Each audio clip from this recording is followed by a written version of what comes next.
O povo aqui da Aliança é mesmo muito alegre. Começa com o pastor até os membros da congregação. Glória a Deus. Por gentileza, uma salva de palmas e por tomar teu assento. Posso tomar teu assento. Glória a Jesus. Estou grato a Deus pelo convite estendido para poder estar aqui, ministrar a palavra, treinar a igreja nessa manhã de domingo. Agradecer mesmo do coração ao pastor Antônio Quelandane, que tornou-se um grande parceiro, amigo, e nestes anos que nos conhecemos, Deus tem feito muito através da nossa conexão, da nossa parceria, e Deus continua a ser glorificado. E hoje eu vou treinar a igreja numa ferramenta interessante que eu tenho vindo a treinar muitas outras igrejas, conhecida como testemunho de 1 minuto. Como partilhar o seu testemunho, como falar daquilo que Jesus fez na sua vida para os outros em apenas 60 segundos. É possível isso, irmão? Falar como era a sua vida sem Jesus, como é que você conheceu Jesus, que mudanças positivas Jesus fez na sua vida e o que é que teria sido a sua vida hoje se você não tivesse lhe conhecido. Então é nisso que eu lhe vou treinar, mas dizer que evangelismo e missões nós aprendemos e ouvimos várias vezes que é o pulsar do coração de Deus. Porque tudo que Deus faz, desde que o homem caiu, o homem pecou, se desviou, Deus usa essa tarefa missionária para trazer o homem de volta para si. Agora, hoje, se você entrar, agora, a um site chamado World Matters, Medidores Mundiais. Se você entra nesse site agora, worldmatters.com, você vai encontrar o número de pessoas que existem no mundo, vai encontrar quantas pessoas estão nascendo agora, quantas pessoas estão a morrer agora, quantos dinheiros estão a ser gastos para a produção de carro, telefones, computadores. Esse site vai te dar tudo isso. Mas o que é interessante é que nesse site nós vamos perceber que a cada 60 segundos 2 pessoas morrem. Significa que num abrir e piscar de olhos, 2, 4, 6, 8, 10, 12, 14, 20 pessoas já partiram para a eternidade sem Deus. E o motivo de estarmos aqui nesta manhã não é só porque nós queremos louvar a Deus, glorificar a Deus, mas é porque queremos continuar firmes na caminhada rumo à eternidade. Daqui a 50 anos, muitos de nós não estaremos mais aqui nessa terra. Alguns terão partido para a eternidade, para sempre.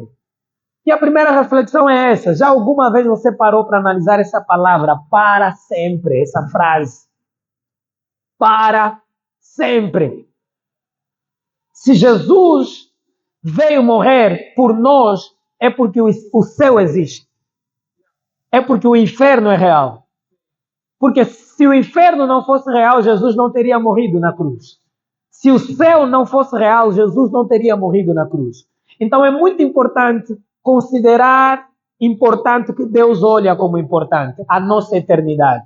O inferno não é um lugar para entrar, não é um feriado prolongado, não é uma, como é que se chama aqui, ponte. O inferno não é para ir na quinta-feira e vai fazer ponte sexta, sábado e domingo à tarde você vai sair. É para sempre. Por isso, quando a gente está a falar sobre eternidade, a gente tem que levar a sério isso. Quando a mensagem nos foi dada para pregarmos ao mundo, Deus tem urgência nisso, há um senso de urgência, há um senso de preocupação, porque há essa eternidade por trás disso. Sem Deus para sempre. Pessoas que nós amamos, nossos filhos, maridos, namorados, primos, colegas de serviço, mas se eles não tiveram a oportunidade de conhecer o Evangelho, converterem-se nesse Evangelho, estarão perdidos para sempre. Agora eu quero entrar no nosso treinamento, mas é importante dizer assim, nós carregamos a maior mensagem do mundo. Nós carregamos a maior mensagem do mundo. Só tem um problema. O problema é, nós não entendemos que é a maior mensagem e segundo, nós não estamos a partilhar a maior mensagem.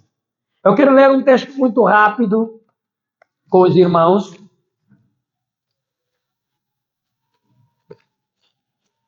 E depois, então, a gente vai para o nosso treinamento. Só para refletirmos no que a gente está aqui a falar. Segundas Reis, capítulo 7. Segundo livro de Reis, capítulo 7. Nós vamos ler apenas o versículo 8 e 9.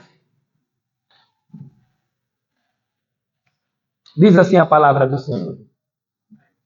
Chegando, pois, estes leprosos à entrada do arraial, entraram numa tenda e comeram e beberam e tomaram dali prata e ouro e vestidos e foram e os esconderam. Então voltaram, entraram em outra tenda e dali também tomaram alguma coisa e a esconderam. Então disseram uns para os outros: não fazemos bem.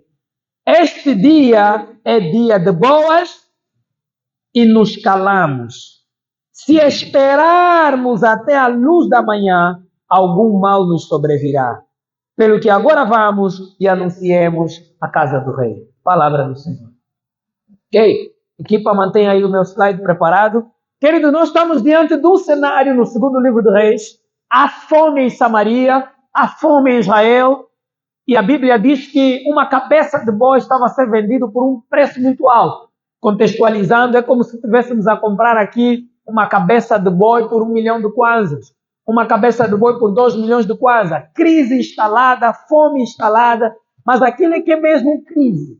Quando eu olho para esse texto, pastor, eu percebo que o que nós passamos não é crise. Crise é essa ao ponto de a nação estar completamente devastada. O rei está a passar pela cidade e encontra duas mulheres lutando, uma com a outra. E o rei pergunta: o que se passa entre vocês? E uma mulher olha para o rei e diz assim: acuda-me, rei. Porque ontem eu e essa mulher decidimos comer o meu filho. Hoje é dia de comer o filho dela e ela escondeu o filho dele. O rei meteu a mão na cabeça e disse: que país é esse que eu estou a reinar? Se nem Deus está a vos acudir, quem sou eu para vos acudir? A crise era tão grande que as mães começaram a comer seus próprios filhos. Agora, quem é mãe entende até que ponto uma mãe teria a coragem de comer seu próprio filho. Imagina o processo todo, porque aquilo não foi acordar, pegou o bebê e comeu. Imagina cortar o bebê, colocar na panela, ferver o bebê, porque comeram, ferveram, cozinharam o bebê. Imagina a fome daquela família. A fome era tanta. Agora, 4 homens leprosos estão na porta da cidade. E eles dizem assim: lá dentro tem fome, se entrarmos, vamos morrer ou de fome, ou vão nos apedrejar, porque nós somos leprosos. Se ficarmos aqui na porta, vamos morrer de fome. É melhor ir no terreno dos inimigos. Se nos deixarem viver, viveremos. Se nos matarem, tão somente morreremos. Esse é o desespero a falar, porque a fome faz isso. A crise faz isso. A fome é que está a fazer isso, não é isso? Nossas moças não estão a namorar com um papá de 70. É fome. É fome. Fome faz pensar o contrário. É fome. Velho mesmo que já não tem dente. É fome que as nossas irmãs estão lhes fazendo, né? Agora os leprosos decidem: vamos se entregar. Eles vão até a terra dos inimigos. E enquanto os leprosos andam, Deus faz um milagre. Os inimigos começam a ouvir barulho de carros, cavalos, e eles dizem: o exército de Israel se uniu e vieram nos matar. Vamos fugir. Fugiram. Deixaram as tendas todas livres, com um monte de comida, ouro, prata, roupa. Agora 4 leprosos chegam num lugar vazio de pessoas, mas cheio de comida, cheio de ouro, cheio de prata, cheio de roupa. E a Bíblia diz no versículo que lemos que eles entram numa tenda, comem, bebem, tiram do ouro, da prata, guardam. Entram na outra tenda, comem, bebem, pegam do ouro, da prata. Encontraram bonança. Mas o versículo 9 é o que nos interessa. Eles disseram uns para os outros: não é bom o que fazemos. Porque hoje é dia de boas novas e nós estamos calados. Se esperarmos até amanhecer, algo de mal nos vai acontecer. Olha a consciência dos leprosos. Onde saímos tem tudo que eles precisam nesse momento é ouvir uma boa nova. Qual é a boa nova? Encontramos comida. E nós estamos aqui com a boa notícia, com a maior mensagem do mundo. Estamos calados. E ele diz, se esperarmos até amanhecer, ele diz, não podemos esperar amanhecer. Por quê? Porque até amanhecer, mais uma mulher vai comer seu filho. Até amanhecer, mais um pai vai vender seu próprio filho para comer. Até amanhecer, você percebe a urgência que entrou no coração desses leprosos. Não. Lá dentro estão a comer seus próprios filhos. Nós temos a mensagem que vai parar, vai fazer as pessoas pararem de se comer. E nós estamos calados. Queridos, essa é a consciência que eu quero trazer para vocês. O Evangelho é a única mensagem que pode mudar o curso desse mundo. E a igreja é a embaixada que tem essa mensagem, mas nós estamos calados. E eu quero então treinar-vos como é que a gente pode tirar esse medo de falar às pessoas e como a gente pode interagir com as pessoas, abordar melhor as pessoas sobre a mensagem do Evangelho. Não sei quantos de vocês já ouviram sobre a história do rio Gange. A história do rio Gange, na Índia. O rio Gange é um lugar, águas sujas, mas é sagrado para eles. Eles acreditam que se você é amaldiçoado pelos deuses, você é pobre, doente, nasceu numa família que nada dá certo, é porque os deuses estão irados com você. E a única maneira de você livrar-se da ira dos deuses é sacrificar naquele rio alguma coisa importante, algo que te dói, algo que te fere, algo que realmente mova a tua estrutura. O homem de Deus estava lá na Índia, ouviu a voz de Deus a falar para ele, vai até as margens do rio Gange e prega para a pessoa que você encontrar. Ele não entendeu porque ele vai até as margens do rio Gange, encontra uma mulher chorando profundamente, amargurada. E ele começa a pregar aquela mulher dizendo assim, Jesus é o Filho de Deus, o Criador do mundo, nos ama tanto, que enviou seu Filho como sacrifício pelos nossos pecados.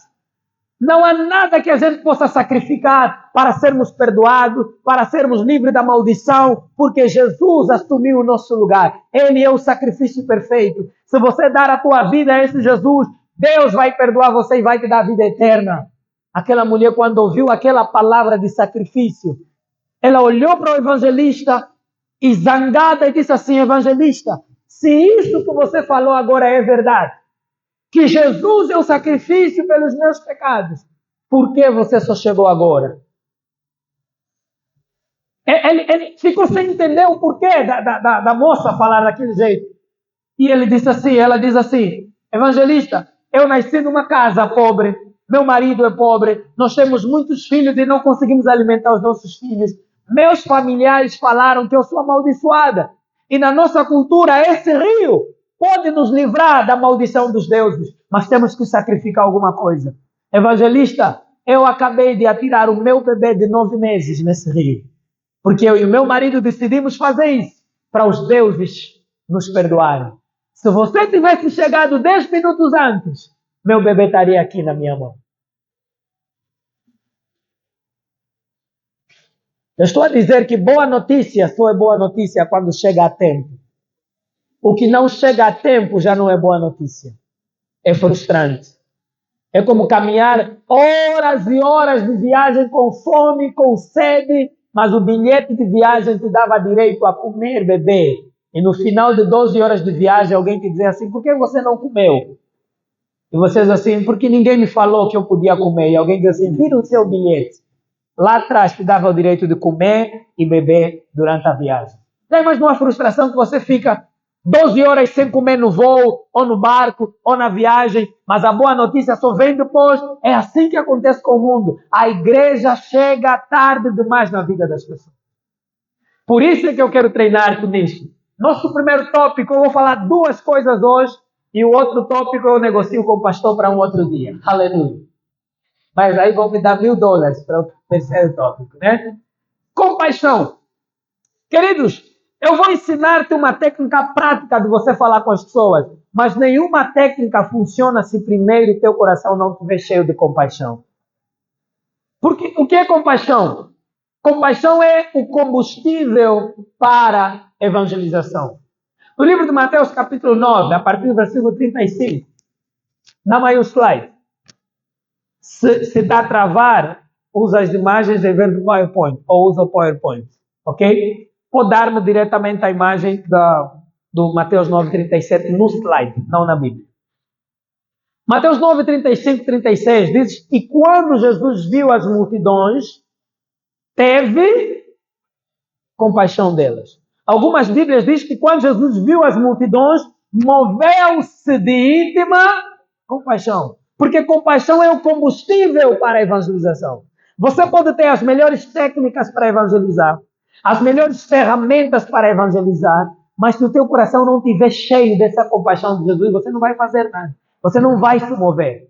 Você não vai se dirigir em direção ao problema, em direção às pessoas. O que falta hoje na igreja não é técnicas, porque a igreja aprende muito. O que falta hoje nos cristãos não é informação, porque hoje a internet está cheia de informação. O que nos falta é compaixão pelo pecador. É olhar para as pessoas com o mesmo olhar de Jesus Cristo. Olha o que Francisco Schaffer diz, dá-me o slide a seguir. Francisco Schaffer diz que... Obrigado. Ele diz que a ortodoxia bíblica sem compaixão é certamente a coisa mais feia do mundo. Ortodoxia bíblica sem compaixão é o quê? É a coisa mais feia do mundo. O que é ortodoxia bíblica? Se vocês lembrarem a história do bom samaritano, a Bíblia fala-nos da história de um homem que estava saindo de Jerusalém a Jericó e no meio do caminho ele é assaltado, ele é espancado e a Bíblia diz que ele está lá caído e meio morto. Quem passa primeiro e devia ajudar aquele homem? Quem? Não conhecem a história, irmão? Alguém passa nessa história primeiro. O sacerdote. Era uma pessoa ortodoxa que conhecia as escrituras, um homem divino, um homem sagrado, que supostamente devia ajudar o caído. Mas a Bíblia diz que ele passou de lado. Sabem quem foi a segunda pessoa que passou? Um levita, ortodoxo, que conhece as escrituras, sagrado, que ora, que conhece a Deus, que devia ajudar, mas na hora que devia ajudar, a Bíblia diz que ele passou de lado. Por que ele passou de lado? Porque é exatamente o que Francisco está a dizer. Às vezes nós carregamos a Bíblia, vestimos como crente, temos a aparência da igreja, mas na hora que a misericórdia, a compaixão deve ser exercida, nós falhamos. Por isso que às vezes os ímpios dizem, vale a pena eu que não vou na igreja, ajudo mais do que os da igreja. Vale a pena eu que sou mundano, vale a pena eu que não rezo. É assim que os ímpios falam, porque muitas das vezes eles fazem o quê? Dão mais do que os crentes, apoiam mais do que os crentes. Quantos ímpios ricos, milionários, doam grandes e grandes somas de dinheiro para a construção de escolas, para a construção de hospitais? E quantos crentes, quantas igrejas, com tanto recurso que se tem, nada fazem pelas pessoas? Por isso, ortodoxia bíblica, parecer santo, carregar a Bíblia, conhecer teologia, mas não revelar amor, é uma coisa feia. Henry Beecher diz, a compaixão curará mais pecados do que a condenação. O mundo não precisa mais ser condenado na nossa pregação, porque o mundo já está condenado.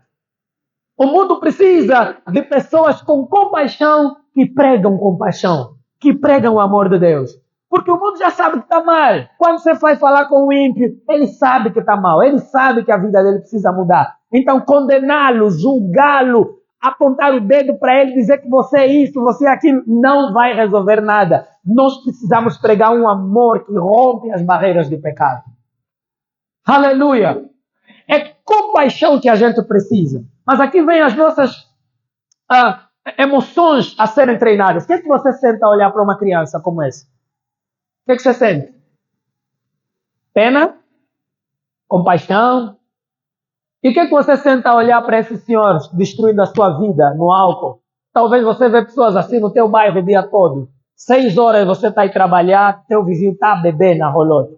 18 horas você está a voltar de serviço e lhe encontra no mesmo lugar, como se não tivesse feito nada demais na sua vida.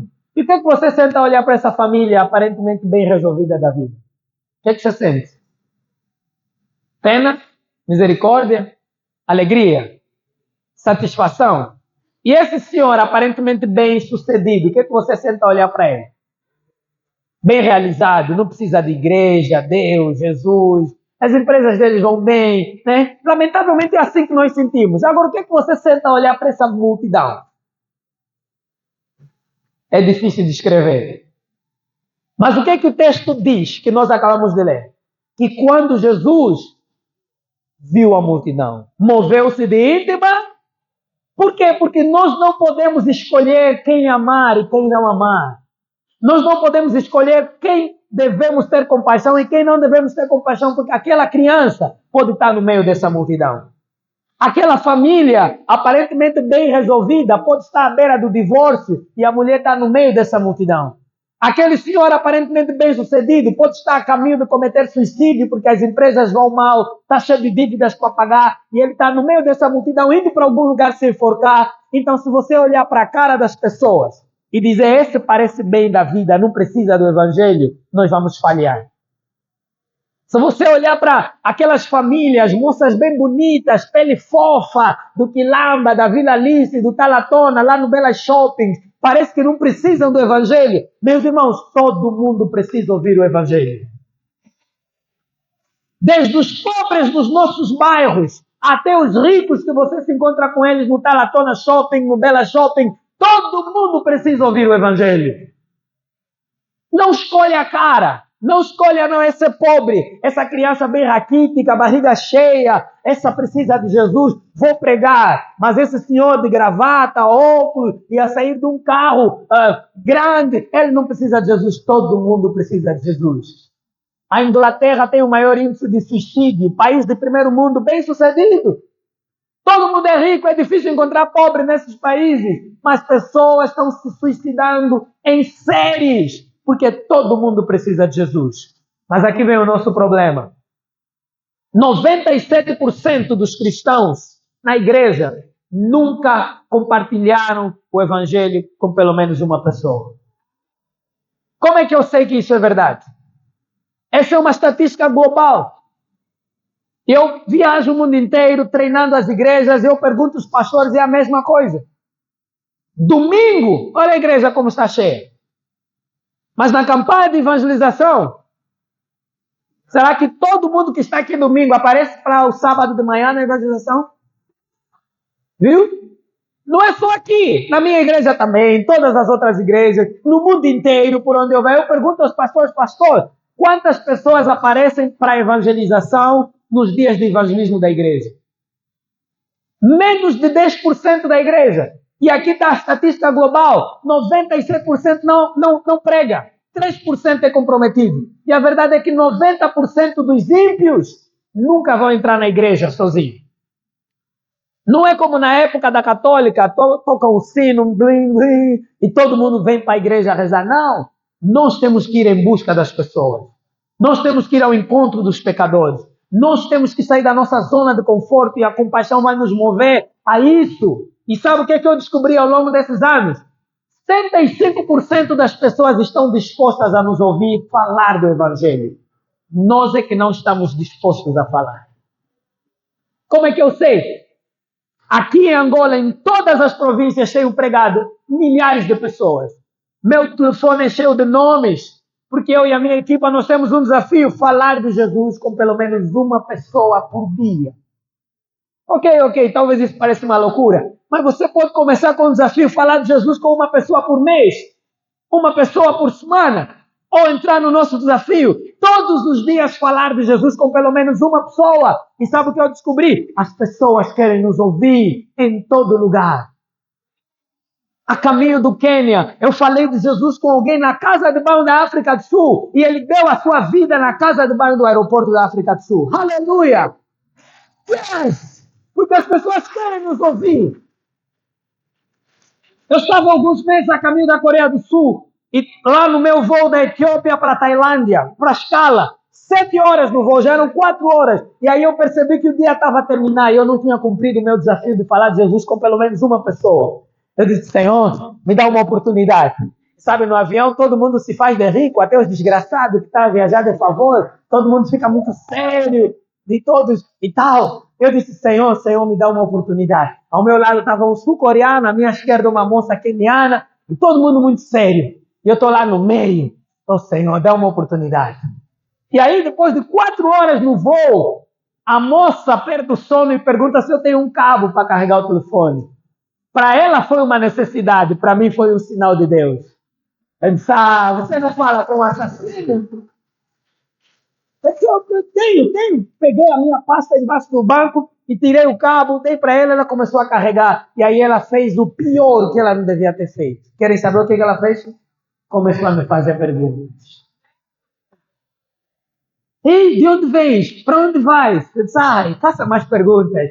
E aí eu comecei a responder as perguntas. Eu sou da Angola, mas vou para uma conferência na Coreia e vou fazer escala aqui em Bangkok, Tailândia, e tal. Quando ela terminou as perguntas, eu disse, minha vez. E como é que se chamas? Para onde vais? E eu fiz todas as perguntas na boa. Ela nunca pensou que eu ia falar com ela sobre Jesus. E quando ela tentou respirar, achando que a conversa acabou, eu disse assim, posso te fazer uma pergunta? E ela disse assim, sim, com certeza. Qual é a melhor coisa que já aconteceu na tua vida até hoje? E ela pensa que eu quero saber, né? Na verdade não me interessava. Eu só estava a montar o meu cenário para o que me interessava. E aí ela disse assim, eu sou comerciante, eu compro produtos em outros países e vendo no Quênia, então eu estou a caminho de Laos, vou parar na Tailândia, vou pegar um voo para Laos, e uma vez eu comprei uma grande soma de negócio e vendi, e fiz muito dinheiro, foi o melhor dia da minha vida. Eu disse, uau, deve ter sido bom. Posso te dizer qual é a melhor coisa que aconteceu na minha vida? Mesmo que ela não quisesse me ouvir, como ela falou a dela, por conveniência, o que ela disse? Sim. E aí eu comecei a minha história, que eu vou te treinar hoje. Olha, houve um tempo na minha vida que eu não tinha propósito, não tinha significado, tinha muito medo de morrer. Então um dia, depois de um jogo de futebol, um amigo me falou de Jesus e me convidou para orar. Quando eu percebi que Jesus morreu pelos meus pecados e ressuscitou novamente, eu pedi a Ele para me perdoar e ser o líder da minha vida. Desde que eu conheci a Jesus, minha vida encontrou propósito, agora tem um significado, não tenho mais medo de morrer porque sei que vou para o céu quando morrer. Se eu nunca tivesse conhecido a Jesus, eu seria um jovem frustrado. Muito obrigado por me ouvir. O mesmo Jesus te ama muito. E você? Tem uma história igual a essa? Ela começou a coçar a cabeça. Começou a história dela. Bem, quando eu tinha 15 anos, eu já ia na igreja e tal. 30 minutos depois, ela disse assim, uau, meu coração se encheu de esperança. Eu disse assim, o que te impede de dar a tua vida a Jesus agora? Ela disse, aqui no avião. Eu disse, sim, dá a mão e ora comigo. Eu acho que o coreano estava aí a perguntar, esses negros estão fazendo o que aqui no avião? Ela deu as mãos e em pleno voo orou comigo em voz alta. Senhor Jesus, eu entrego a minha vida. Aleluia! Em pleno ar. É ali que eu descubro que as pessoas querem ouvir. Nós é que não queremos falar. E funciona em todo lugar, as pessoas querem ouvir. Então, por que nós não partilhamos o Evangelho? Por que a gente não prega? Ali estão as desculpas mais comuns. Tudo isso eu só estou a falar para tirar o teu medo e depois, os últimos 30 minutos da minha mensagem, eu vou te treinar como falar em 60 segundos a tua história. Aqui estão as desculpas que as pessoas dão porque não evangelizam. Uns dizem assim, eu não evangelizo, não prego, não partilho com os outros porque não sei o que dizer. Todo mundo já passou por isso, sim ou não? Às vezes você até quer convidar alguém para vir para a igreja, quer evangelizar alguém, mas você não sabe como começar a conversa. E como formador, como treinador, evangelista, eu descobri que a pessoa que aprender a conversar vai se tornar um grande ganhador de alma. Porque o mundo mudou, as pessoas mudaram, o evangelho é o mesmo, mas a forma de abordar as pessoas precisa mudar. É como dar a mesma água para alguém, mas você pode dar num copo de vidro, ou num copo de plástico, ou num copo de alumínio, sim ou não? A água não muda, mas o copo muda. Nós não mudamos a mensagem do Evangelho, mas temos que melhorar a forma de interagir com as pessoas. E nossas maiores dificuldades na pregação, na evangelização, está exatamente nisso. Nós não sabemos conversar com as pessoas. Nós queremos ser o João Batista dessa geração. Funcionou, João Batista estava no Rio Jordão e ficava chamando nomes nas pessoas, né? Raça de víboras, cobras, suas jiboias. Agora eu te convido, vai ainda pregar num polícia aí fora, ele chama a sua cobra. Depois vem nos dar testemunho aqui no próximo domingo. Vai num FA, um militar aí, nessa hora que o salário ainda não caiu, e começa a gritar, sua jiboia, surucucu. Arrependa-se, centopeia. Né? Com João Batista funcionou, mas hoje não funciona. As pessoas vão dizer que você não tem respeito, você não sabe falar com as pessoas, não é? Hoje as pessoas querem ser tratadas com respeito. Então, quem saber hoje conversar, tratar as pessoas com respeito, vai ser um grande ganhador de alma. Outra desculpa que as pessoas dão, medo da rejeição. Todo mundo tem medo de ser rejeitado. Ninguém gosta de falar uma coisa e não ser aceito. Mas sabe o que me ajudou a perder o medo de ser rejeitado? Duas coisas. A primeira coisa eu vou vos ensinar de graça. A segunda coisa, o pastor fica a me dever mais $1000. Jesus também foi rejeitado. Não tenha medo de ser rejeitado, porque a tua missão não é converter as pessoas. Tua missão é falar. Quem converte é o Espírito Santo. E o verdadeiro amor não força relacionamento. Deus nunca vai forçar pessoas a se converter. Por isso é que a Bíblia diz em Apocalipse que ele está do lado de fora, batendo. Porque ele é cavalheiro, ele tem respeito. O diabo não bate, o diabo arromba a porta do teu coração, entra, faz confusão, você já está na droga, já está bebendo, já está fazendo tudo de errado. Deus não, ele bate a porta, por isso está dizendo assim, é que eu estou à porta aí, bate. Se alguém abrir, porque Jesus é um cavalheiro, ele é muito gentil, você tem que abrir por dentro, o diabo não. Então, Deus nunca vai te forçar a se converter. Não há glória nenhuma em você casar com uma moça que você lhe obrigou a te amar. Não há glória nenhuma em você ficar com um senhor que você esforçou-lhe a te amar. Não há glória. O céu estará cheio de pessoas que livremente escolheram amá-lo. O céu será um lugar de pessoas que escolheram ficar com ele. Ninguém no céu vai dizer me obrigaram, não tive escolha. Não, todo mundo no céu vai dizer eu escolhi amar a Deus. Eu escolhi viver com Deus. Eu escolhi estar aqui. Então, não tenha medo de ser rejeitado. Jesus falou com a mulher samaritana, teve sucesso, sim ou não? Jesus falou com Nicodemos à noite e teve sucesso, sim ou não? Jesus falou com um jovem rico em Mateus 19:26, não teve sucesso, sim ou não? Até Jesus não teve sucesso. É ali que Jesus disse assim, é mais fácil um camelo entrar, passar pelo fundo de uma agulha, do que um rico entrar no céu.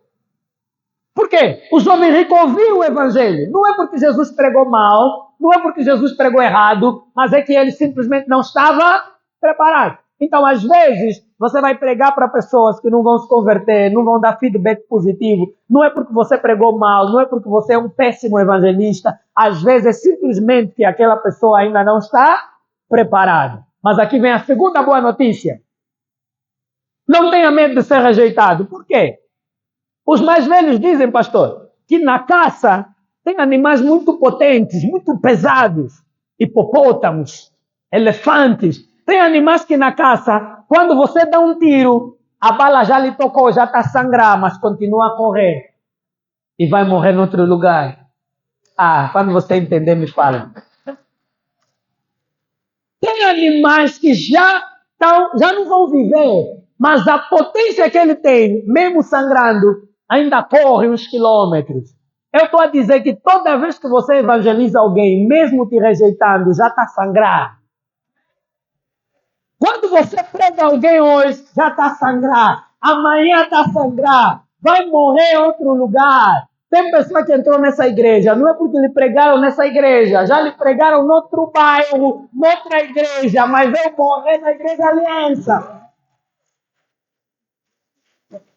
Há pessoas que já começaram a lhe pregar quando vivia lá no Brasil, estava a fazer faculdade, e os colegas lhe pregaram, ele não quis saber, e depois foi nos Estados Unidos fazer mestrado, alguém lhe pregou, e ele não se converteu. Quando ele vem para Angola, alguém lhe prega, o coração dele se abre. Foi um trabalho conjunto, porque ninguém sobrevive com 9 balas no corpo. Aleluia! A estatística diz que, em média, alguém ouve o evangelho pelo menos 6 a 7 vezes até se converter. Porque mesmo conosco aconteceu, muitos de nós nos convertemos a primeira vez que nos evangelizaram, sim ou não? Alguns aqui deram trabalho de anos. Há maridos aqui que fizeram a mulher perder o joelho na oração. Mas há mães aqui, a mulher que se ele tirasse o vestido aqui, já não tem joelhos, não sobrou mais nada. que aquilo é orar pelo demônio que ela estava casada, até ficar anjo. Aleluia! Então, em média, alguém ouve várias vezes. Então, é aqui que eu perdi o medo de falar com as pessoas. Porque eu entendo que se a pessoa não aceitar Jesus hoje, não tem problema, já está a sangrar. E ali eu prego em todo lugar. Seja, antigamente eu também escolhia a cara. Quando vejo alguém com óculos, esse aqui deve ser intelectual, vai me complicar, não. Quando vejo um mulato, não, mulato não. Quando vejo assim um bem empoeirado, não, esse aqui é mais fácil, deixa eu falar com ele. Eu sei que vocês também escolhem. Todo mundo precisa de Jesus. Eu estava a sair do Quênia uma vez e fui parar no Dubai. Perdi o meu voo e tive que comprar um outro bilhete. E fiquei 24 horas no Dubai. E ali eu estava no restaurante, a comer no balcão, tinha cadeiras desse lado, eu estava desse lado. Eu comecei a comer e eu estava com a minha camisola, uma camisola que vem os sinais de evangelização. Eu sempre viajo com ela para evangelizar de qualquer jeito. É que eu tenho armas no corpo inteiro.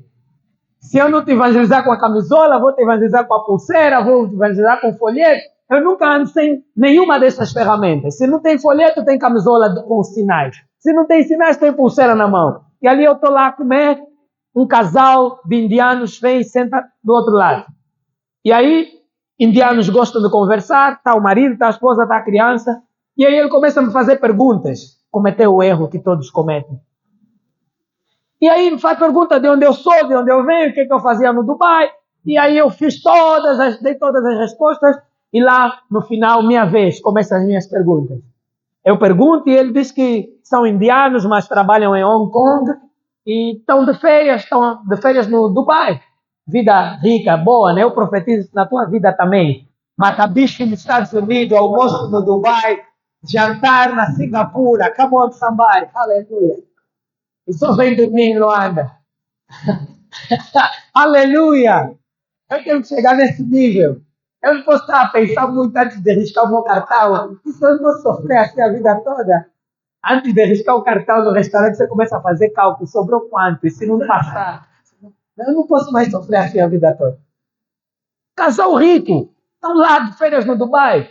E ali, como eu queria pregar, e logo percebi que eram indianos, deduzi, ou são muçulmanos ou são hindus. Então eu lancei a isca. Eu disse, o que vocês acreditam sobre fé, religião? Deixei que ele se vendesse.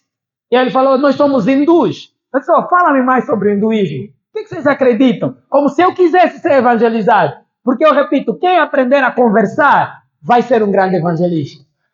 Não fica nervoso, não fica cuspindo só versículo para as pessoas. Não! E aí eles começaram a falar, bem, nós somos hindus. Na verdade, não, a gente já não vai tanto aos templos, mas pronto, no hinduísmo nós acreditamos em karma, que o que você fizer em alguém, a vida vai te trazer de volta. Acreditamos em reencarnação. Cuidado, quando vocês matam baratas, ratos, você está matando o potinho que vem com o rato. Mas ele está a falar sério, você não pode rir da fé do outro. Por isso é que muitos deles guardam cobra em casa, porque é a mulher que voltou agora em forma de cobra. Porque cada vez que você perde um membro da família, ele vai nascer ou como gafanhoto, ou como cão. Então você tem que descobrir qual é o teu cão que voltou. E ele está a falar tão sério, eu também não dá para rir. Mas na minha cabeça eu estou a perguntar, como é que um cara rico, inteligente, acredita numa besteira dessa? Mas ele está a falar sério. Então pronto. E aí eu abri a minha camisa, estavam lá os sinais na t-shirt de dentro, e eu disse, o que é que você sabe sobre o cristianismo? E ele disse, bem, eu sei que tem muitas bíblias diferentes, igrejas diferentes. Ele foi logo pelas coisas negativas. E aí eu disse assim, bem, eu acredito num cristianismo diferente. Posso explicar o que está aqui na minha camisola?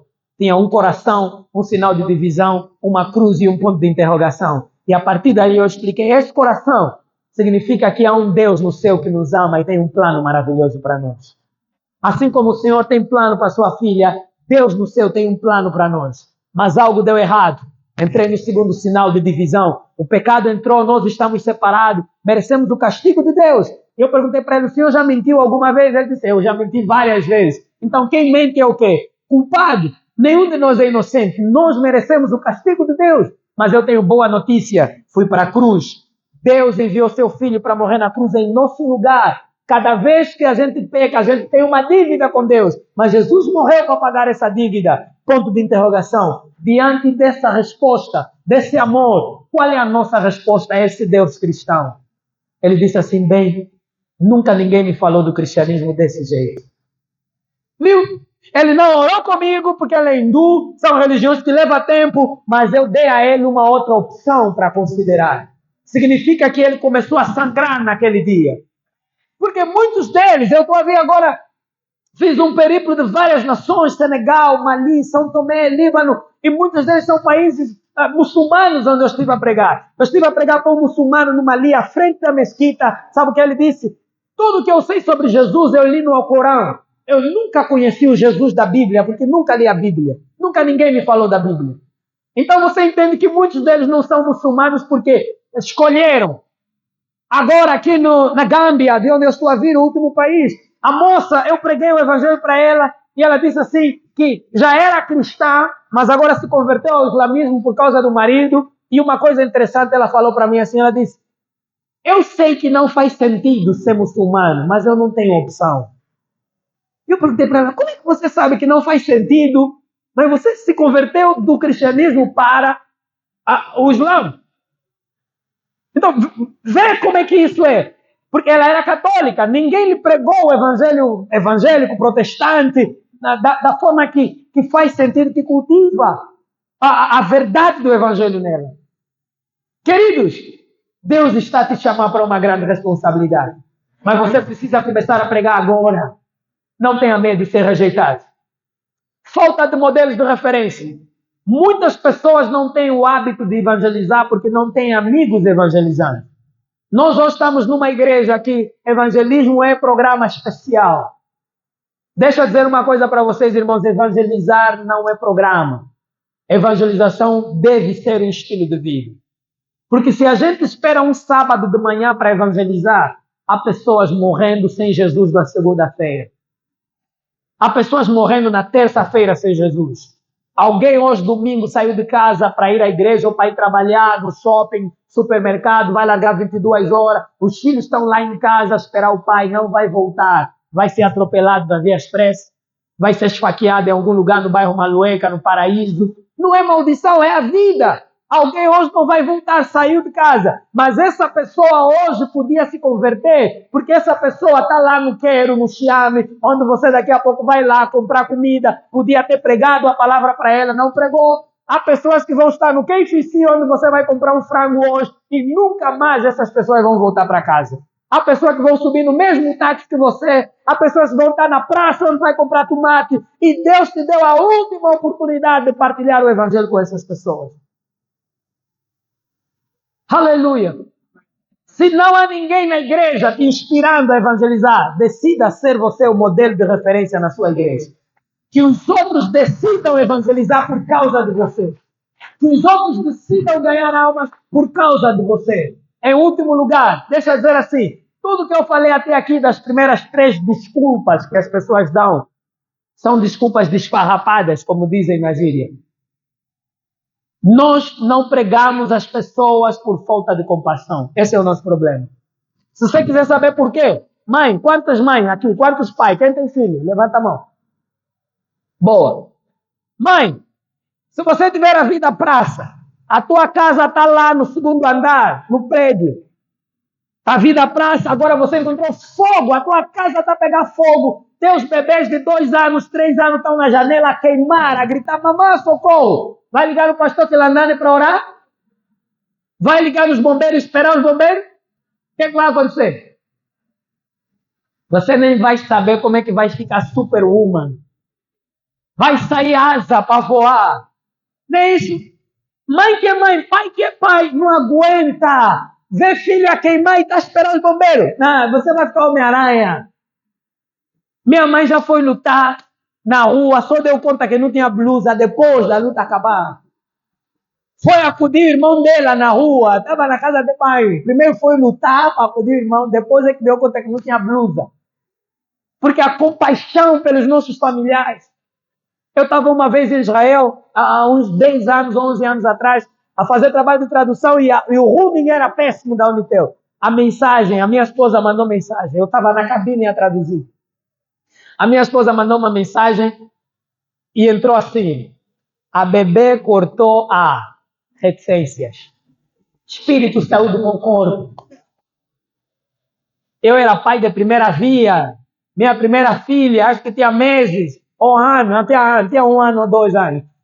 E aí, a bebê cortou a... Eu estou a traduzir, a boca está a falar, mas a minha alma está a se olhar assim. Porque na minha mente cortou a língua, cortou a boca, cortou o pescoço. O dia todo correu tão mal. 18h30, mais ou menos, terminamos os trabalhos. A mensagem entrou completa. A bebê cortou a ponta da chupeira.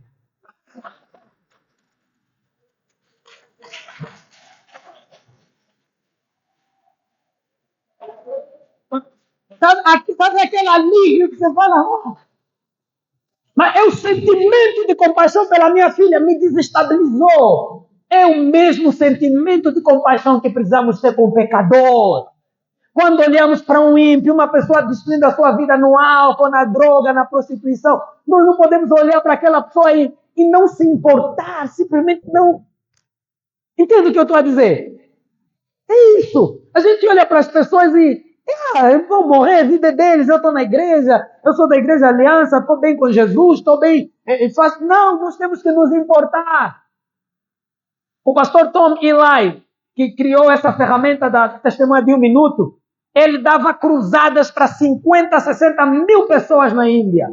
Abriu mais de 4 mil poços d'água na Índia. Mas um dia Deus lhe disse assim: Tom, você é um grande evangelista de multidão, mas você tem um problema. Teu pior pesadelo é pregar para uma alma, uma pessoa. Interessante isso. Há pessoas que conseguem pregar para 50 pessoas, 200, 400 pessoas no culto de domingo. Mas o pesadelo deles é falar com uma senhora vendendo tomate. Um jovem vendendo cadeado na rua, ele não consegue. Deixa eu te dar rapidamente 4 formas para você fazer crescer a tua compaixão. O Carlos, vou pedir aí que ajude, o protocolo ajude o Carlos. Vamos distribuir umas folhas rapidinhas para você. E eu treino rápido aí. Carlos, pode dar o protocolo para distribuir, ok? Muito bem. Quer ter a tua compaixão sempre fresca? Renove a sua intimidade com Deus. Porque quanto mais a sua intimidade com Deus for renovada, você vai olhar o pecador como Deus olha. Aleluia. 2. Não quero perder muito tempo aqui, quero ir já no treinamento.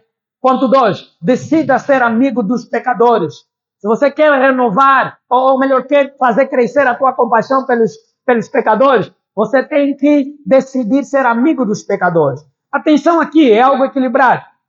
Quando a gente fala decidir ser amigo dos pecadores, não pode dizer que você tem que beber com eles, que você tem que fumar com eles, que você tem que participar das conversas tortas com eles. Mas não, Jesus era equilibrado no seu relacionamento com os pecadores. Porque quando você cria um relacionamento saudável com o pecador, você cria um ambiente que vai te permitir falar de Jesus. João Batista não comia, não bebia, até bebia, comia gafanhoto, bebia mel e era visto como esquisito. Jesus era chamado de quê? Comilão, beberrão e amigo de pecadores. Entrou na casa de Simeão para comer, deixou a mulher prostituta limpar os pés com o cabelo, entrou na casa de Zaqueu para comer. É onde você percebe que Jesus era amigo dos pecadores de forma equilibrada. Como você vai ganhar o teu colega na Sony News, se na hora do almoço você pega o prato e vai comer num canto porque vão te contaminar? Como é que você vai ganhar o teu colega na Sonangol, na Indiama? Como é que você vai ganhar o teu colega lá na Total, que precisa trazer o dízimo aqui para a gente acabar o templo rápido? Como é que você vai lhe ganhar para Jesus, se na hora de comer, no casamento dele, no pedido dele te convidou, você não aparece porque você é muito espiritual? Não pode ir no aniversário do bebê do teu colega de serviço. Não pode ir no pedido, na festa de casamento do teu colega de serviço, porque você é muito espiritual. Você fecha portas da pregação do Evangelho. Amém? Claro que você não vai nas farras com ele, mas existem coisas que você tem que ser muito amigo para poder criar oportunidade. Uma festa de aniversário do filho dele, um casamento, está a fazer pedido. alguma atividade importante, foi promovido, vá lá, participa com ele. Quando você falar de Jesus, ele vai te ouvir. Porque você é um amigo que está lá sempre. Você é um amigo que participa de momentos importantes. Então tem que ser amigo dos pecadores de forma equilibrada. 3. Receba o manto da evangelização. Tem que entender que a evangelização é uma responsabilidade. Não é só para fazer quando queres, quando você se sente bem. Não, nós falamos de Jesus toda hora, todo momento. Nos sentindo bem ou não, a gente tem que falar de Jesus, porque é uma responsabilidade que nos foi dada. Em último lugar, esse é o grande exercício. Renuncie à indiferença. O que é renunciar à indiferença? É aquele sentimento de não se importar com as pessoas. É algo que nós temos que lutar contra isso. Nós temos que falar, Jesus, remove isso do nosso coração. Me ensina a se importar. Jesus, quando olhou as multidões, fez o quê? Moveu-se de íntima compaixão. Sabe, a compaixão vai te fazer o quê? Demonstrar isso. Compaixão, olha, misericórdia, piedade, preocupação em ação. Preocupação em ação. A compaixão é diferente de pena. Pena é chegar para alguém e dizer assim, sinto muito, ouvi dizer que você perdeu a esposa. Acabou. Mas a compaixão, ela vai longe. A compaixão diz assim, sinto muito, ouvi dizer que você perdeu a esposa. O que eu posso fazer por você? Viu a diferença? A compaixão sempre quer ajudar, sempre quer fazer alguma coisa. Quem tem pena simplesmente diz, sinto muito pelo que aconteceu. Acabou, ele está mostrando que eu tenho pena. Mas a compaixão, ela quer fazer alguma coisa, mas o que eu posso fazer por você? Como é que eu posso te ajudar a sair dessa situação? Aleluia! Como podemos mostrar a compaixão de Jesus? Ver o que Jesus vê. Nós precisamos orar, Senhor, me dá os olhos de Jesus. Que eu, ao olhar para uma prostituta, veja com os teus olhos. Porque onde você vê prostituta, Jesus está a ver futura diaconisa na igreja. Onde você vê bêbado, Jesus está a ver o futuro pastor a ser consagrado. Então, Jesus vê as pessoas diferentes. Quando você vê uma moça que já tem 3 filhos, de 3 homens diferentes, você fala, essa mesmo não tem solução, vida está estragada. Jesus está a lhe olhar como a missionária das nações. Jesus está a lhe olhar como uma mulher que vai cuidar de lares, órfãos de crianças. Jesus está a lhe olhar como a próxima educadora da escola bíblica dominical. Temos que olhar como Jesus vê, sentir como Jesus sente, fazer o que Jesus faz e, por fim, orar como Jesus ora. É que quando você tem compaixão e quer ajudar as pessoas, você sente que sozinho não consegue mudar muito. Você precisa de mais pessoas. E você ora, Pai, a seara é grande. Envie mais pessoas como eu. Envie mais pessoas com o mesmo sentimento que eu. Envie mais pessoas com a mesma paixão que eu. Amém. Que Deus nos ajude a ter essa compaixão fresca. Aleluia. Muito bem. Intervalo, 3 segundos. Uma salva de palmas. Glória a Deus. Ok, olha para a tua folha agora. Muito bem, Carlos, me dá os 5 dedos. Quantos receberam a sua folha? Ok, levanta aí a folha. Vou fazer uma foto para você aparecer na TPA. Isso. TV Zimbo, Zap News, TV Girassol. Maravilha, obrigado. Ok. O que você tem em mãos, é possível ver? Está bem visível aí? Não está. Ok. Já apagamos todas as lâmpadas. Pronto. Ok, o que você tem ali está na tua folha solta. Tem 5 dedos, certo? Este é um treinamento que eu levaria 6 horas. Estou a vender já o peço para o pastor Tlanani me chamar. Eu levaria 6 horas, mas eu estou a dar em 1 hora. Então vamos ficar 3 matérias que o pastor Tlanani vai me chamar. Para repetir essa parte. Faltam 3 tópicos que o pastor vai me ligar para voltar. Amém? Ok. 5 dedos aí. Dedo número 1, está escrito? Dedo número 2, antes de Cristo. 3. Não, é só ler o ponto principal. O dedo número 3 é ponto de virada, certo? Está lá, no ponto 3.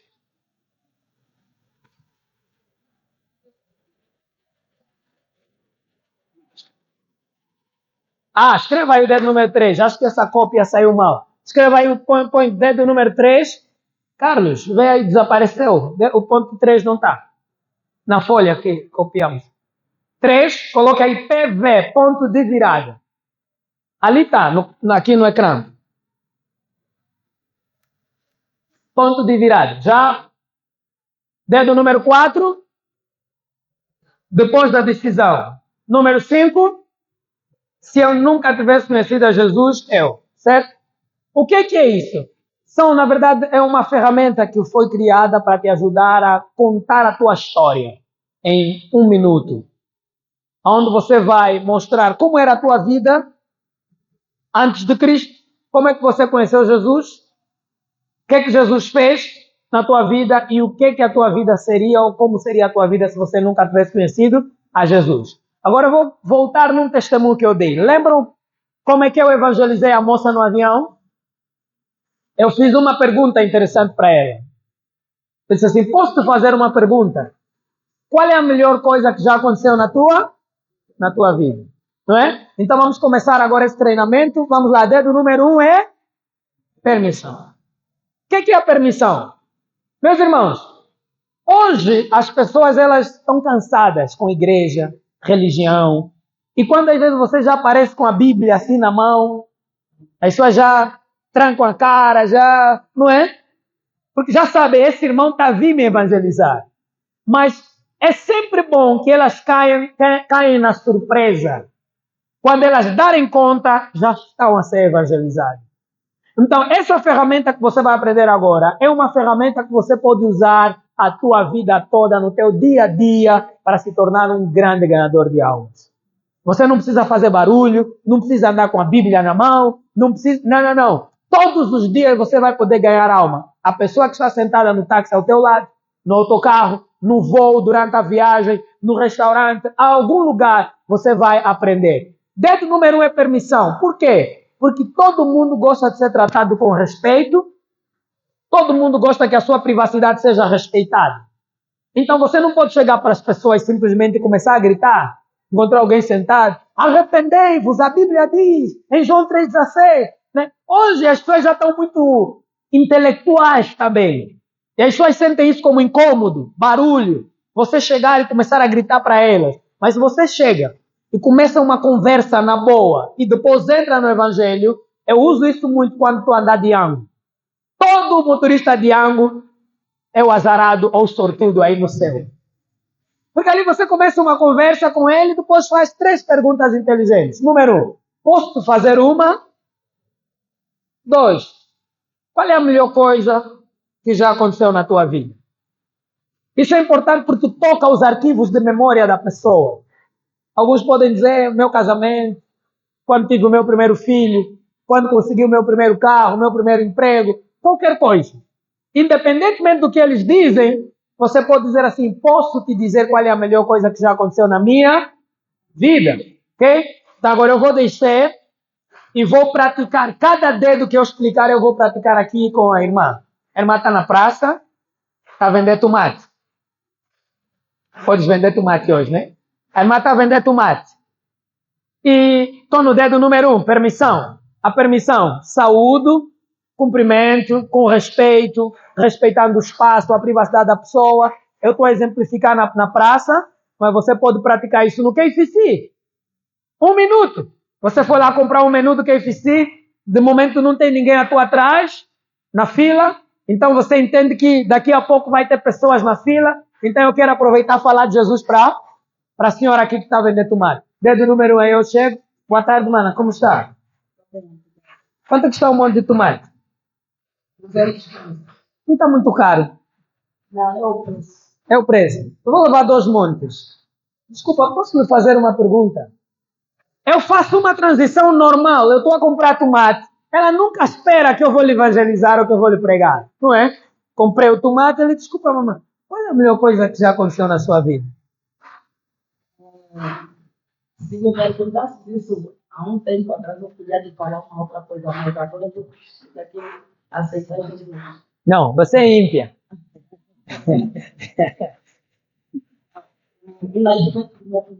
Uau, quantos anos tem ele? 22. 22 já?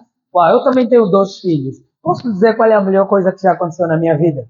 Sim, pode. Mas eu estou a comprar o tomate. A mente dela fica atenta ao quê? O importante é que eu estou a comprar tomate.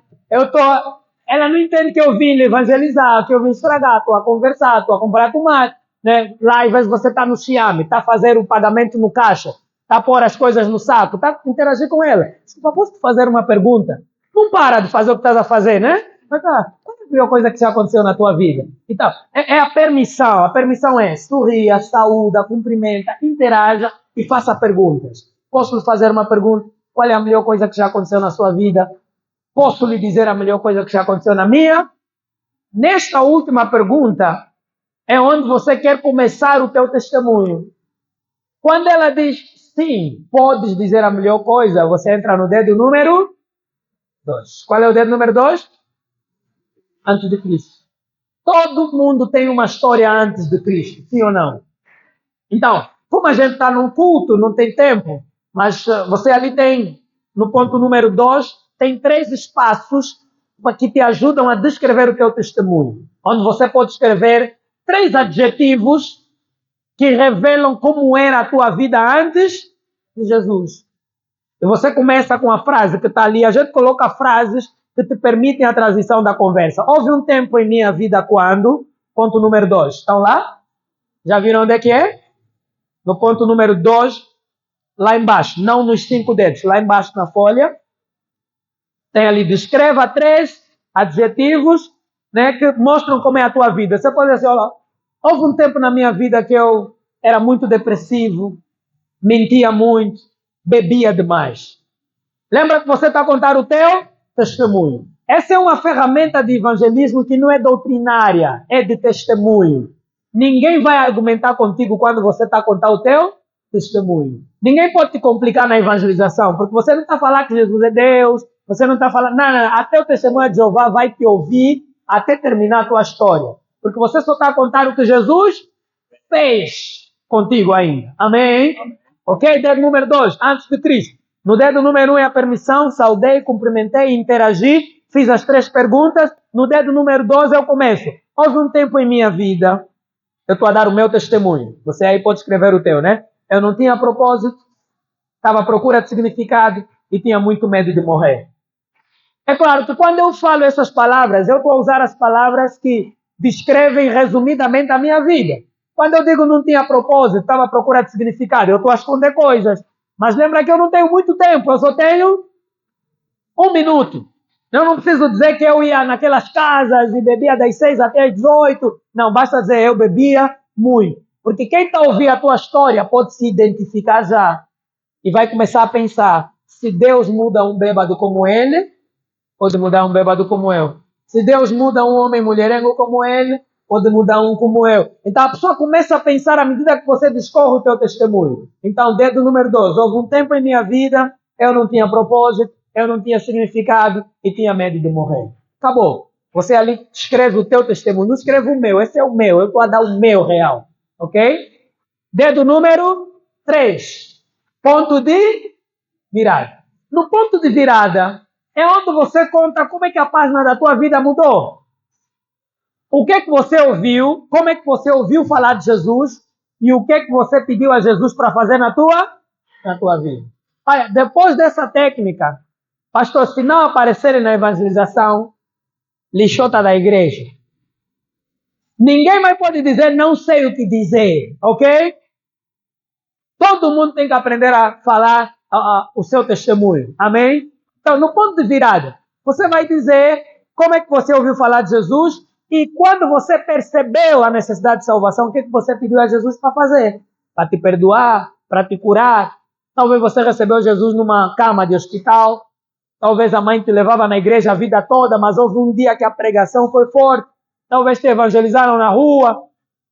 Eu ouvi o testemunho de alguém que se converteu no hotel com a moça que ele foi se prostituir. A moça que ele dormiu com ele, acabou de dormir com a moça ele evangelizou. A moça lhe falou, todo lugar não é esse, tua vida não é esse, isso não é bom o que você está fazendo. A moça que dormiu com...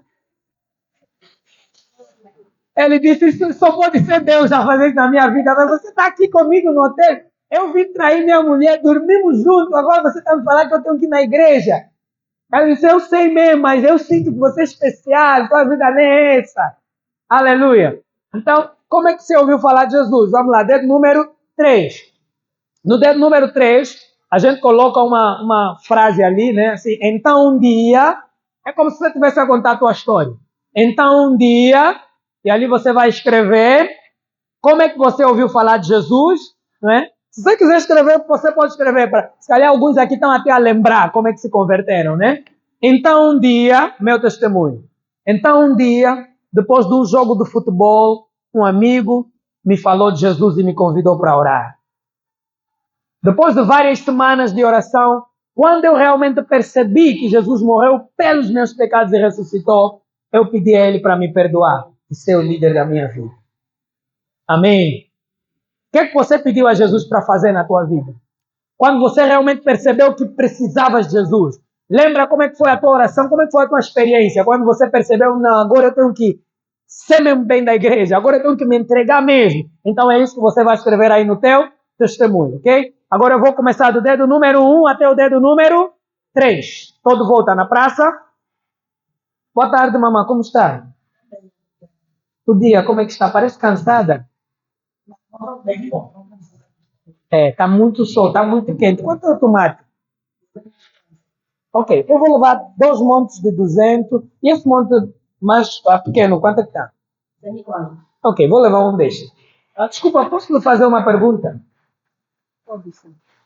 Qual é a melhor coisa que já aconteceu na vida da mamãe até hoje? O nascimento do homem é filho. Uau! Posso lhe dizer qual é a melhor coisa que já aconteceu na minha vida? Houve um tempo na minha vida que eu não tinha propósito, não tinha significado e estava à procura de certeza sobre a vida eterna, porque eu tinha muito medo de morrer. Então, um dia, depois de um jogo de futebol, um amigo me falou de Jesus. Quando eu percebi que Jesus morreu pelos meus pecados e ressuscitou novamente, pedi a Ele para me perdoar e ser o líder da minha vida. Acabou o dedo número 3. Ok? Veja aqui, quando eu digo assim, posso te dizer qual é a melhor coisa que já aconteceu na minha vida? Ela diz sim. Eu não digo logo, a melhor coisa que aconteceu na minha vida é Jesus, né? Eu digo o quê? Houve um tempo na minha vida. Por quê? Porque a melhor maneira de vender um produto não é publicitando o produto primeiro.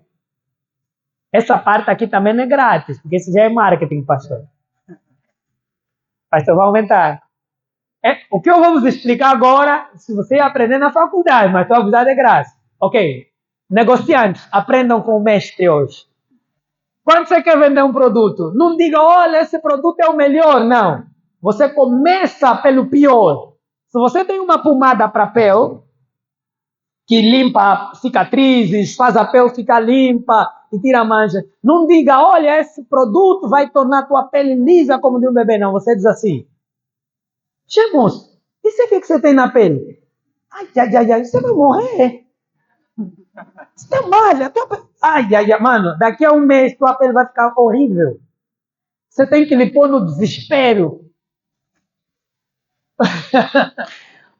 Quando ele ficar desesperado, você diz assim, fica calma. Eu tenho um produto que vai resolver esse problema. Já viste essa pomada? Olha, mano, se você usar essa pomada, tua pele vai ficar como de um bebê. Isso serve como... vai lhe tirar do sufoco. É a mesma coisa. Quando você começa a pregar o evangelho, já dizendo, porque Deus amou o mundo de tal maneira, você já estragou a construção da mensagem. Você primeiro tem que fazer a pessoa perceber que Deus teve um plano, mas esse plano, o homem estragou, o homem é pecador, o homem está condenado, vai morrer, vai para o inferno, o homem vai ser castigado. Quando o desespero começa a nascer, é que você diz, mas eu tenho boa notícia.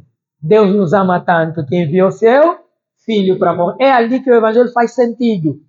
Porque primeiro você constrói a tua situação quebrada. Por isso é que você diz assim, houve um tempo em minha vida que eu era isso, eu era aquilo. Isso é para criar interesse na conversa. A pessoa quer ouvir mais. Como é que você fazia? Você bebia, você cortava a cabeça das pessoas, você era aquilo. Então aquilo cria. Ele quer saber como é que termina essa tua história. E aí você entra no ponto de virada. Então um dia. Agora vamos para o dedo número 4. O dedo número 4 são mudanças positivas. Que mudanças positivas há na tua vida desde que você conheceu a Jesus? Então, ali na tua folha, né? A igreja aqui pode retreinar isso, né? O pastor pode usar essas fichas e a gente vai deixar aqui a matéria. E você pode escrever ali. Escreva pelo menos 3 coisas boas que aconteceram desde que você realmente se entregou a Jesus. Uma vez eu dei esse treinamento numa igreja, pastor. E aí, geralmente, quando eu dou esse treinamento, a gente sai para a rua logo depois do treinamento, vai para o campo, falamos de Jesus, 20 minutos e a gente volta para a igreja. E aí eu disse, vamos agora praticar isso e depois vamos voltar. Ali uma moça veio e disse assim, pastor, descobri que eu não sou cristã. Eu disse, por quê? Ele disse, porque eu estava aqui no treinamento e eu fui e na hora de dizer mudanças positivas na minha vida, eu descobri que não tenho. Porque tudo que eu era é tudo que eu sou e continuo a fazer. Ela, ao evangelizar, se apanhou, deu conta que ela não mudou. Porque você só pode evangelizar com o teu testemunho se você realmente se converteu. Então, que mudanças positivas você vai dizer aos outros se você não tem? Continuas mulherengo, continuas a beber, até cair, continuas lá todos no teu trabalho, a maquiar resultados na tua empresa de contabilidade. Você continua a mesma coisa. Então, você não tem mudança positiva. Ok? Porque no dedo número 4 é a melhor parte desse exercício. É onde você diz assim, desde que eu conheci a Jesus, eu encontrei propósito, minha vida tem significado, já não tenho medo de morrer. Talvez muitos de vocês vão dizer assim, desde que eu conheci a Jesus, não bebo mais, agora sou fiel à minha esposa, agora não sou mais deprimido, depressivo, desde que eu conheci a Jesus, agora sou uma pessoa séria no meu local de trabalho, agora eu sou isso, não fico mais doente o tempo todo. Então, conte ali 3 coisas positivas. Amém? E por fim, o dedo número 5. O dedo número 5, você quer terminar a tua história, mas deixando uma reflexão na pessoa que está te ouvindo. Você vai dizer assim, meu irmão, se eu nunca tivesse conhecido a Jesus, agora pare ainda mesmo aqui, nós todos na igreja, pare ainda para pensar. Se você não tivesse conhecido Jesus, essa hora, domingo, estaria onde? Praia, uns estariam na praia, uns estariam presos porque eram gatunos, né? Uns estariam a sustentar boi de filho fora, né? Uns estariam essa hora aflito, com um monte de dívida e renda para pagar, uns estariam completamente. Eu tenho certeza de uma coisa, você não estaria aqui essa hora se você não tivesse conhecido a Jesus. Então você quer dar essa reflexão. Conhecendo bem a tua vida como é que era, pensa onde é que você estaria. E aí você diz assim, se eu nunca tivesse conhecido a Jesus, eu seria frustrado. E você pode terminar dizendo assim, muito obrigado por me ouvir. O mesmo Jesus ama muito você. Amém? Muito bem? Agora eu vou fazer do dedo número 1 até o dedo número 5. Agora eu quero que alguém coloque o cronômetro. A partir do dedo número 2, quando eu começar a minha história, você aperta no cronômetro. Se eu fizer mais de 1 minuto, eu vou dar-vos a todos $100. Nunca vi tanta maldade na igreja. Olha só os irmãos a desejarem que eu erre. É muito pecado até na casa do Senhor. Até na casa de Deus. Em vez de torcerem para eu dar certo, os irmãos estão a torcer para eu errar. O pecado está em todo lugar. Vamos, cronômetro. Pastor, põe o teu cronômetro porque és a única pessoa que eu acredito. Sim. Ok, lembre, o dedo número 1 não conta, por quê? Porque eu vou interagir, né? Eu estou a comprar alguma coisa. A partir do momento que eu dizer assim, posso te dizer qual é a melhor coisa que aconteceu na minha vida, quando ela dizer sim, e eu levantar o dedo 2 e começar, houve um tempo em minha vida, você aperta no cronômetro, porque é ali que começa a minha história, o meu testemunho, ok? Ok? Estou na praça. Boa tarde, mamãe, como está? Obrigado, também. Uau, mamãe parece muito cansada, eu estou. Okay. Quanto é que está o tomate? Tá bem. Eu vou levar 2 montes de tomate. Posso lhe fazer uma pergunta? Sim, pô. Qual é a melhor coisa que já aconteceu na vida da mamãe até hoje? Uau! Quantos anos é que tem? Uau! Só tem um filho, a mamãe? Tem mais? Sim, sim.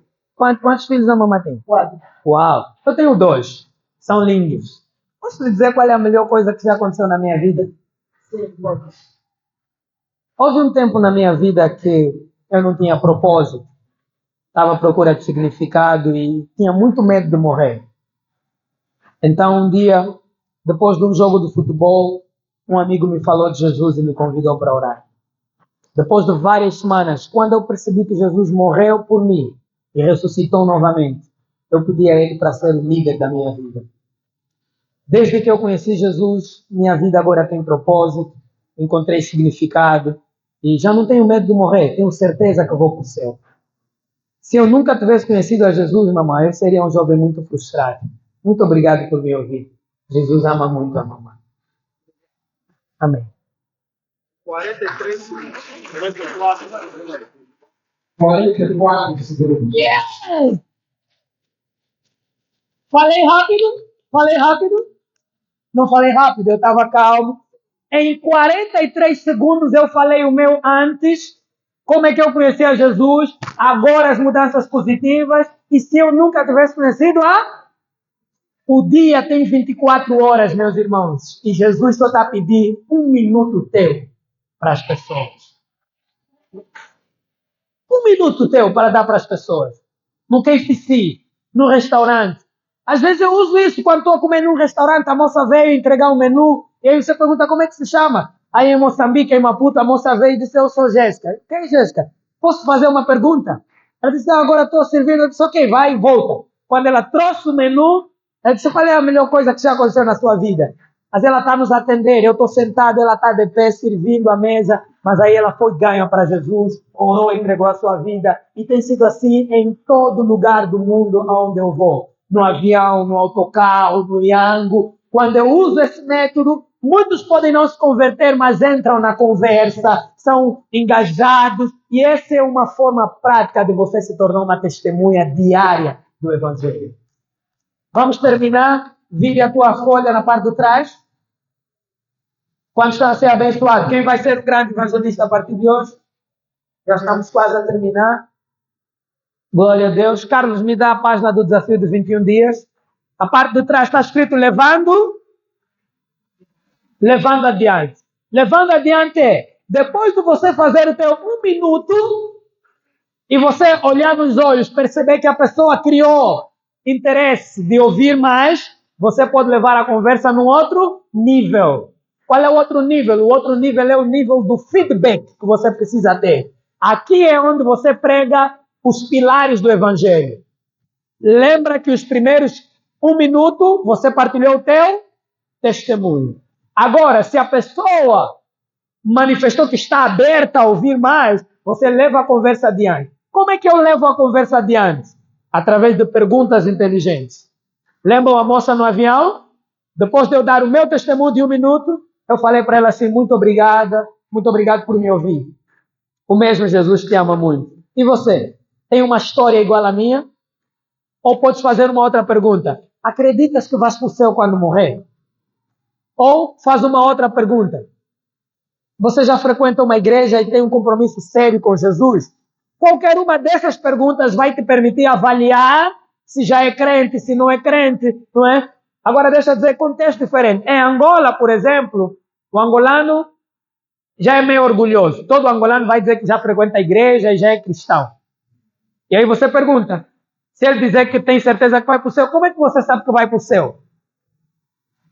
Se ele der uma dessas respostas, porque sou da igreja, porque faço boas obras, porque fui batizado, já sabes que ele é ímpio. Sim ou não? Só tem uma resposta para isso. Porque dei a minha vida a Jesus e creio que ele é o sacrifício perfeito, que ele morreu e ressuscitou em meu lugar e eu entreguei a minha vida. Essa é a única resposta de quem realmente confia, porque somos salvos pela graça. Toda a resposta de já fui batizado, sou da igreja, é de ímpio. O brasileiro é o cara mais fácil de evangelizar. O brasileiro é muito honesto. Eu lá no Brasil, o Uber, lá tem o Uber, né, que é tipo o Yango aqui, e aí sempre que eu estou no Uber já uso esse método para evangelizar. E o brasileiro é assim, quando você lhe pergunta, e aí, você acredita que vai para o céu quando morrer?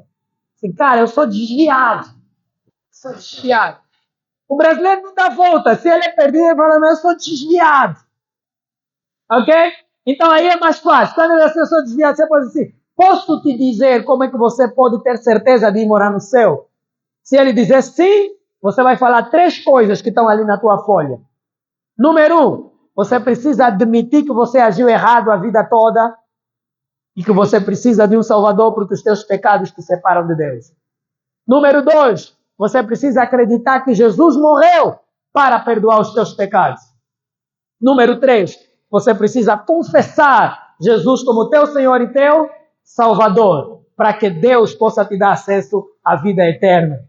Se eles entendem esses 3 pontos, termina com essa pergunta. O que é que te impediria de dar a tua vida a Jesus agora?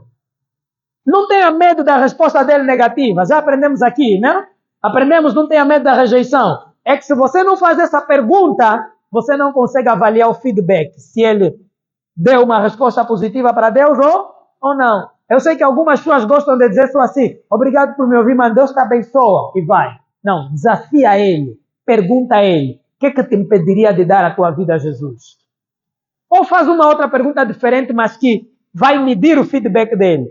Quer entregar a tua vida a Jesus agora? Posso orar para que você entregue a sua vida a Jesus agora? Se ele aceitar, você ora com ele. Se ele não aceitar, mas ouviu, você pede o número do telefone, pergunta se pode vir lhe buscar no outro dia. Meus irmãos, essa ferramenta vai mudar o mundo. Eu termino aqui. Quero desafiar a igreja nisso. O que é o desafio de 21 dias? A ciência diz que é necessário 21 dias para que se crie um novo hábito. Colocaram o homem numa máquina, colocaram as máquinas no cérebro e percebeu-se que quando uma pessoa faz uma determinada atividade, 21 dias sem parar, depois de 21 dias, abre no cérebro uma nova ala que gira o cérebro todo e depois de 21 dias fecha, volta no mesmo ponto onde abriu. E quando cria esse hábito, se torna algo automático na vida da pessoa. Ou seja, se você comer no mesmo horário durante 21 dias, você diz, eu vou matar bichar todos os dias, 6 e 5 horas da manhã, 6 horas e 5 minutos. 21 dias sem parar. Depois de 21 dias, o teu corpo e o teu cérebro fica programado automaticamente, mesmo sem o despertador, mesmo sem você estar com intenção, 6 e 5 você estará comendo. Então, criou-se esse método. Se você, durante 21 dias, entrar no desafio de evangelizar pelo menos uma pessoa por dia, depois de 21 dias, sabe o que vai acontecer? Você vai criar um hábito de evangelizar que nunca mais vai passar na tua vida. Então, nós queremos lançar esse desafio para a Igreja Aliança. Toda a igreja, a partir de amanhã, entrar nesse desafio. Não fica triste se você falhar. Amém. O importante é entrar no desafio. Amém. Você vai dizer assim, a partir da manhã, segunda-feira, comece a apontar no teu telefone. 21 dias. Você não precisa pregar 2, 3, 4. Só estamos a pedir uma pessoa por dia durante 21 dias. Use esse método da testemunha de 1 minuto. Estude em casa essa folha, escreva o teu testemunho e você vai chegar no teu colega de serviço e dizer, posso fazer uma pergunta? Estou aqui esses anos todos a trabalhar contigo, nunca te perguntei, mas posso saber qual é a melhor coisa que já aconteceu na tua vida até hoje? Posso dizer qual é a melhor coisa? E aí você dá o teu testemunho. 1 dia, 2 dias, é normal que no primeiro dia você trema, você gagueja, não vai cumprir bem as etapas, mas depois de 2, 3, 4 dias, tal como eu estou a fazer de forma natural, você vai ficar tão bom nisso que até não vai precisar seguir conforme está ali escrito, mas você vai ter a essência de como evangelizar as pessoas. 21 dias depois, venha dar um testemunho no pastor, como é que foram os teus 21 dias. A melhor maneira de viver isso é sair daqui com um parceiro. Ao terminar o culto, peça um irmão aqui para ser o teu parceiro dos 21 dias. Ou seja, 2 a 2. Você vai dizer assim, todos os dias às 17 ou 18 horas, me liga ou me envia uma mensagem para perguntar se eu cumpri o desafio ou não. Porque se você ficar sozinho, você vai esquecer, não vai ter ninguém para prestar conta. Então, preste contas a um parceiro. Os casais aqui podem decidir trabalhar marido e mulher. No final do dia, quando estiverem em casa, os dois se perguntem, falaste de Jesus com alguém hoje? Coloque o nome da pessoa com quem você falou, o número de telefone. No outro dia, se você falhou, recomece. Agora, sabe o que vai acontecer, pastor, se a igreja toda viver isso várias vezes? Olha só. Coitada dessa igreja, mal acabou, já não vai ter espaço. Porque veja, se 100 pessoas aqui da igreja entrarem no desafio de 21 dias, cada dia falando com uma pessoa, quantas pessoas eles vão falar por dia? Depois de 21 dias, cada um deles terá falado com 21. Imagina que eles falhem 11 dias, mas consigam cumprir 10. 100 pessoas falando com 10 pessoas, são 1000 pessoas novas que terão ouvido o Evangelho. E em média, se você evangeliza 100 pessoas, pelo menos 15 a 20 vão aceitar o convite para vir no culto. Se você pregar para 500 pessoas, pelo menos 100, 110 vão aceitar o convite para passar no culto. Se você prega para 1000 pessoas, pelo menos 200 ou 200 e poucas pessoas vão aceitar o convite de vir num culto de domingo. Isso é estatística.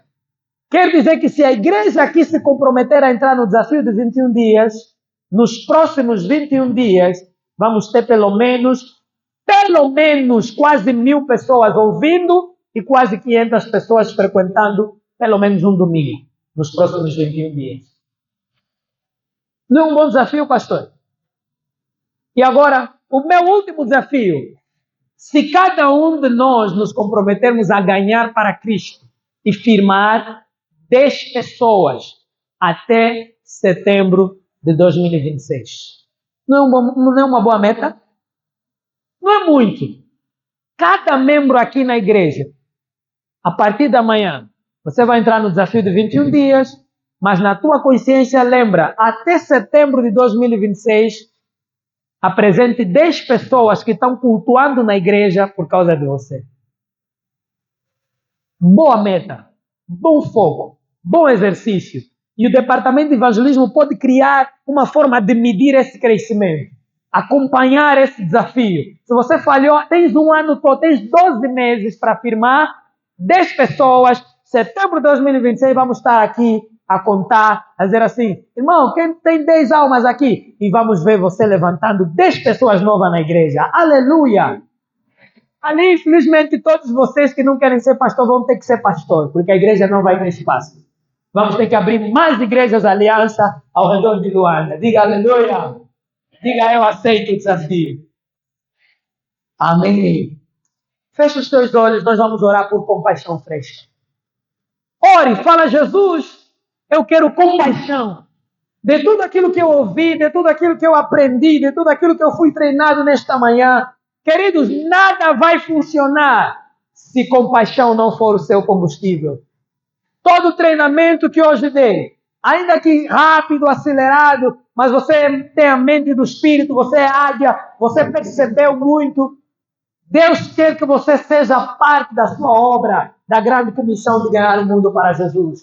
Queridos, o mundo só pode ser alcançado se toda a igreja estiver ativa evangelizando. Nos próximos dias 27 e 28 vai ter a cruzada aqui da igreja. Você pode ser parte dessa cruzada, não esperar apenas o pastor que vai pregar no dia 27 e 28, mas a partir de hoje, a partir da manhã, você pode começar a evangelizar uma alma por dia e convidá-las para a cruzada no dia 27. A partir da manhã, você pode se propor num desafio de segunda até o dia 27. Eu vou falar de Jesus com uma pessoa por dia e todas essas pessoas eu vou trazer para a cruzada para serem motivados com a palavra que vai ser pregada nos dias de cruzada. Se propõe nesse desafio. Mas nesse momento eu quero que você ore por compaixão. Estamos em oração em nome de Jesus. Pai, em nome de Jesus, nesta manhã, ouvimos a Tua palavra e fomos treinados. E percebemos, Pai, que o que nos falta é compaixão pelo pecador. Compaixão por esse mundo sofrido. Compaixão pelas pessoas que não Te conhecem. E nesta hora pedimos, Jesus, compaixão fresca. Que quando eu olhar para o pecador, eu possa olhar com os teus olhos. Que quando eu olho para os ímpios, eu possa olhar com os mesmos olhos de Jesus. Que eu possa sentir com o teu coração e fazer como Jesus fez. Que a partir deste dia, meu coração seja completamente transformado em outro. Que a minha conversão seja motivo de conversão de outras pessoas.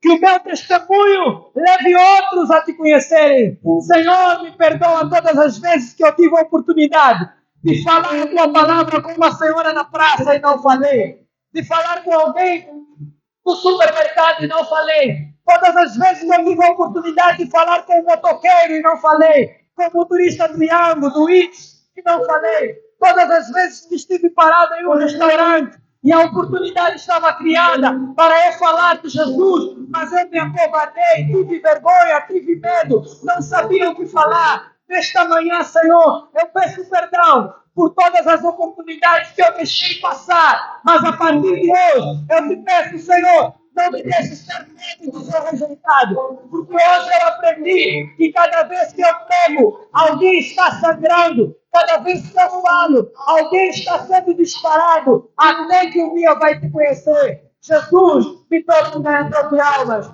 me faz chegar a tempo na vida das pessoas, me faz chegar na hora certa, com a boa notícia. Assim como os leprosos disseram que não podiam esperar até o dia de amanhã, nós também não queremos mais esperar até amanhã. Queremos anunciar o Evangelho, queremos pregar a tua palavra todos os dias, em todo lugar, até que as pessoas te conheçam e até que Cristo seja entronizado no coração e na vida de nossos angolanos. Senhor, me faz entrar no desafio de 21 dias. Ainda que eu não tenha motivação, eu quero estar no desafio de 21 dias. Falar de Jesus com pelo menos uma pessoa por dia, com pelo menos uma alma por dia. Eu quero pegar todos os dias da minha vida, pelo menos um minuto. Querido, pelo menos um minuto do teu tempo, venha para Jesus todos os dias. Não é muito. Não é muito. A compaixão faz toda a diferença. Jesus está enchendo o teu coração de compaixão agora. Receba a compaixão fresca para olhar o mundo com um olho diferente. Receba a compaixão fresca. Não importa a sua idade, não importa o seu status na sociedade, você vai ganhar almas. Aleluia. Renova Jesus. Obrigado, Jesus.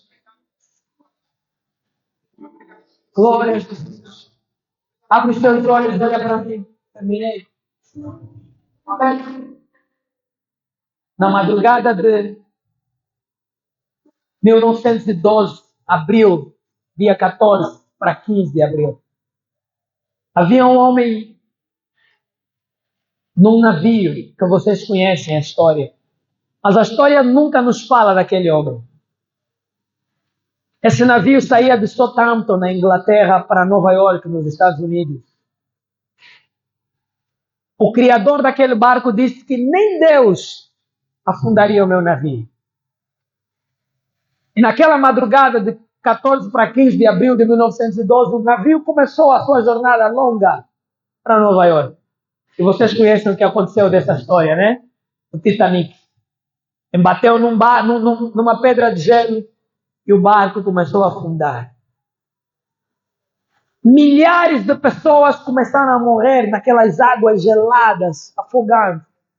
O que o filme não narra, mas a história real narra, é de um grande evangelista chamado John Harper.